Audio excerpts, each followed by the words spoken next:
Okay, हांव Dominic from ओल्लीम. मुको एक बारीकशें business आहा वॉटर स्पोर्ट्साचें.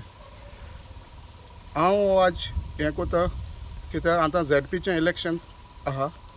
हे झॅडपी इलेक्शना एक मुगेलो सारको गोट इश्ट पोपू तो बसला आनी तो तेकडेय एक धंदो आहा लुस्तें बी मारपाचो.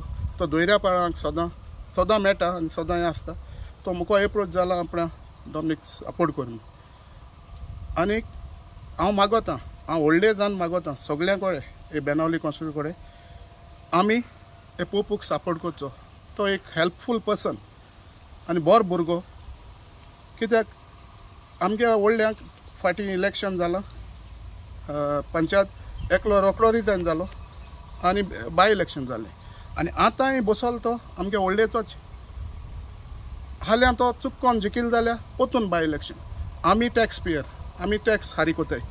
पोतून इलेक्शन जावन फकाण जावपा नाकाय. तेका लागून हांव मागोतां ही बेनावली कॉन्स्टिट्युएन्सी सगळ्यांनी हे पोपूक सपोर्ट करून चड वोटांनी निवडून हाडचो आनी तेगेलें सिंबल काबड. देव बरें करूं.